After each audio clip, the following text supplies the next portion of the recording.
Hello mga boss. Ang gagawin natin ngayon, ayan, kung titignan nyo, bale meron tayong inayos ngayon na flat TV. Bale ang brand nito, kung papansinin nyo, ayan, Pensonic. So natakpan lang ng sticker mga boss, pero ang brand nitong TV na yan, Pensonic. So ang issue naman nitong TV, base sa customer, meron daw power, kaso walang display. So try natin mga boss, ayan, saksak ko lang. Ayan, saksak ko lang. Kung papansinin natin, bali umilaw naman itong indicator. Ayan, kulay red. Ngayon, power on ko mga boss. Tingnan natin kung nagpa-power on nga ba itong TV. Ayan. So kung napansin natin, nagpa-power on naman. Umilaw naman itong kanyang backlight. Ayan, pero wala ngang display. So meron ngang problema itong TV. Bali yan yung ayusin natin ngayon. Pero bago yan, sa mga bago pa lang dito sa ating channel, huwag sana kalimutan mag-subscribe. At pag-ipindot na rin notification bell para sa susunod na upload na gagawin natin, ma-notify kayo. So, ang model pala nitong TV mga boss, ayan, kung titignan nyo, LED-3257. So, yan bale yung kanyang model. Ngayon mga boss, buksan ko lang. Kung titignan nyo, ayan, bale nabuksan ko na tong TV. So, hindi ko na binaklas lahat ng kanyang likod or takip. Kasi mga boss, sa mga ganitong issue, madalas cutting yung ginagawa. Pero bago tayo mag-cutting dito mga boss, unang gagawin natin dito, bale mag-check voltage na muna tayo. So pansinin natin itong kanyang top board, ayan, bale ito yung ginamit na top board. Sa mga ganitong issue mga boss, lalo na sa mga ganitong top board na ginamit, madalas ang ginagawa dyan, cutting. Pero bago tayo mag-cutting dyan, kailangan muna natin mag-check ng voltahe. Ayan. Tignan natin kung pumasok ba yung 12 volts dito sa top board. Baka kasi walang supply itong kanyang top board mga boss, kaya walang display. So, posible din yon. Saksak ko lang, ayan. Ngayon mga boss, kung titignan nyo, ayan, bale na-standby na itong TV, power on.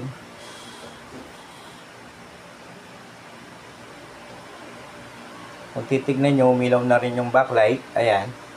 Ngayon mga boss, sukatin natin itong kanyang 12 volts dito sa top board. Tignan natin kung present. Bale, yung set ng ating tester sa DC volts, ayan.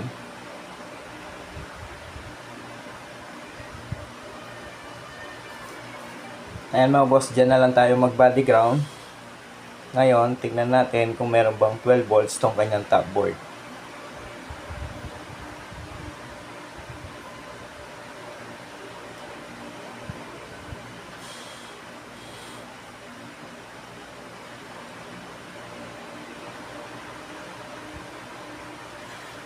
Ayan mga boss, pansinin nyo itong ating tester. Ayun. Kung titignan nyo, meron naman tayong nasukat na 12 volts dito sa kanyang top board. Ayan. So, nakatawid naman dito sa kanyang fuse. So, present naman yung 12 volts. Ngayon, check tayo ng ibang mga voltahe. So, check na muna natin itong kanyang bone. Ayan, BGH. So, ayan, kung titignan nyo, 0 volts. So, walang supply itong kanyang bone. Itong kanyang 3.3 volts. Check din natin. Ayan, present naman. Ngayon mga boss, yung kanyang 1.8 volts. So, check din natin. So, ayan, kung titignan nyo, bale present din itong kanyang 1.8 volts. So, ngayon mga boss, gagawin natin, dahil walang supply yung kanyang bone or PGH. So, panigurado magkakat na tayo dito sa kanyang top board. Ayan. So, dito sa kanyang mga capacitor na SMD mga boss, bale nag-check na rin ako dyan. So, hindi ko na pinakita dito sa video. Wala naman ako nakita shorted. So, ngayon mga boss, bale gagawin natin dito para yun na nga, ma-repair natin tong TV na to. So, cutting yung gagawin natin dito. Pero bago yan, aalamin na muna natin kung saan ba tayo magkakat. Either dito sa left panel or right panel. So, para malaman natin yan mga boss, bale meron lang tayong ititest dyan, resistance, para alam natin kung saan ba tayo mag-cut dito sa top board. So, ayan mga boss, sabi ko nga, bale mag-test tayo ng resistance. Ayan, nakaset yung aking tester sa mega ohms. Kung papansinin nyo itong top board, ayan, may data naman yan. So ito yung magandang mga top board, may marking, ayan. So yan nakasulat dyan mga boss, nandyan yung kanyang CKB1, CKBB1, CKB2, CKBB2, STBP. So nakasulat na mga boss dito sa board, top board. So hindi na tayo kailangan pang maghanap, ayan. Bale yung mga markings na yan, kung ititrace natin yan, bale ito yan mga boss. Yung nakikita yung mga dot na yan, yan bale yung mga markings na yan. Ngayon, check natin yung resistance. So pansinin nyo tong ating tester mo boss, yung masukat natin na resistance. Ayan. So dito sa una, bale kung titignan natin, ayan. So meron tayong nasukat na 5.3 or 4 mega ohms. Ayan. Ngayon sa iba naman mo boss, ayan, ganun din 5.4. Dito naman mo boss 784 mega ohms. Baliktarin ko lang tong tester, ayan.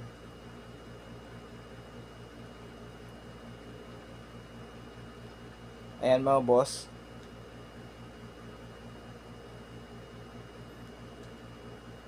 So papansin ninyo,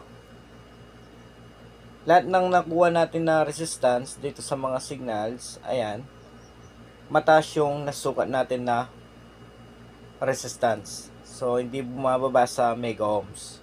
Ngayon mga boss, ibig sabihin yan, so itong kanyang right panel, masasabi natin na walang problema kasi nga ang nasukat natin mga resistance dito sa ating tester, mataas yung ohms na nasukat natin, nasa mega ohms.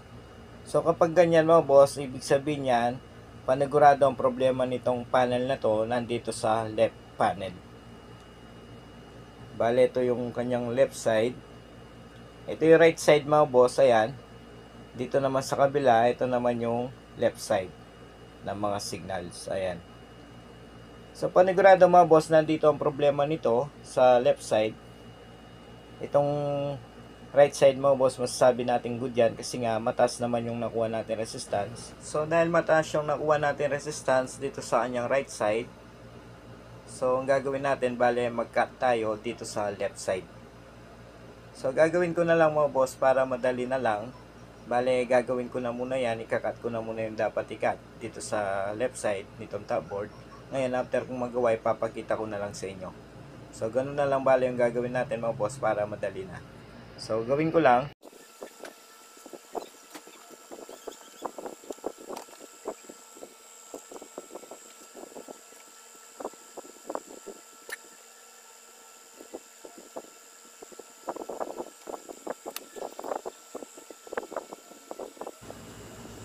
So ayan mga boss, kung titignan nyo, bale tapos na ako makapagputol dito sa left side nitong top board. Ayan, kung titignan nyo, bale 6 lang yung pinutol ko dito. Ayan mga boss, zoom ko para makita nyo. Ayan. Ngayon mga boss, after natin makapagputol dito sa left side nitong top board, so 6 yan kung bibilangin nyo, ayan. Ngayon, itatry naman natin yon tong TV. Tingnan natin kung magkakaroon ng display. Sana mga boss magkaroon na lang. So, try natin ngayon. Saksak ko lang. Ayan mga boss. So, itabi ko lang muna tong ilaw. Ayan. So, sa mga ganitong pagkating, kailangan natin yung ilaw na ganyan.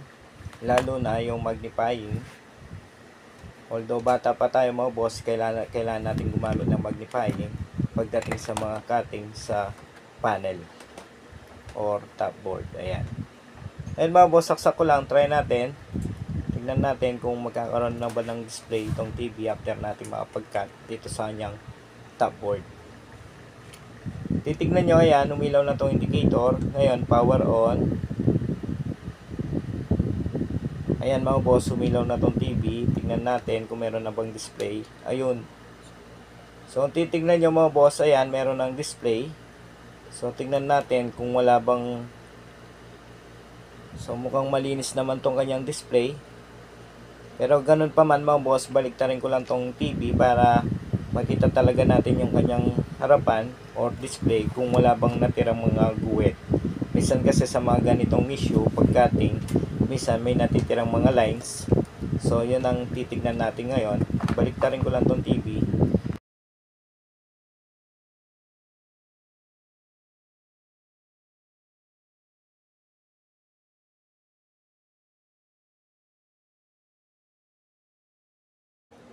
Ngayon mga boss, try ulit natin na yan para makita natin yung kanyang display kung malinis ba mga boss, kung wala bang mga lines. Power on. Ayan. So base sa nakikita ko mga boss, ayan, malinis naman. Wala naman akong nakikitang mga lines dito sa kanyang panel, ayan, or display.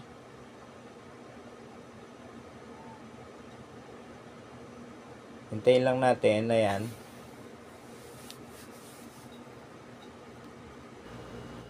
So kung titignan natin mga boss yung display nitong TV, ayan, malinis naman. Wala naman tayong nakikitang mga lines or guhit, ayan. So na-perfect natin yung pag-cutting dito. Isang cutting lang mga boss, ayan. Ayan mga boss, talagang malinis yung kanyang display. So dahil dyan, dahil malinis naman yung display nitong TV, so hindi na natin kailangan pa maglagay ng resistor dyan kasi okay naman din yung kanyang display, malinis naman.